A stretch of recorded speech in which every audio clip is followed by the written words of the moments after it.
একটা বাস্তব কথা বলি, একজন প্রবাসী মাসে 50 থেকে 80,000 টাকা বেতন পায়, অথচ দেখা যায় যে ডিউটি শেষে তার পকেটে নাস্তা করার টাকাটাও থাকে না। তোমাদেরকে সেলিউট জানাচ্ছি ভাই। কিছু উঁচা উঁচা বিল্ডিং আর কিছু গাছপালা দেখে কি ভাবছো বোন, প্রবাসে অনেক শান্তি? না রে বোন, যে গেছে সে বুঝে কতটা শান্তি। বাসা এখনো তাজা আছে কিন্তু লাশ পচে গেছে। তাহলে মানুষের এই বড়াই কিসের? আর এত অহংকারও বা কিসের? আর এত বড় বড় বিল্ডিংও বা কিসের? বোঝে না মানুষ যে মরে গেলে সব মিশে যায়। আমাকে নিয়ে কিছু মানুষের অনেক চুলকানি, ফেরা নাই বোন, সামনে পাইলে মলম কিনে দিবনি।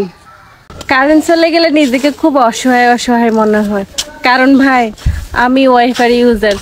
তাই লজ্জার কিছু নেই, পছন্দ হলে বলে দাও, আমি ফুটে যাব।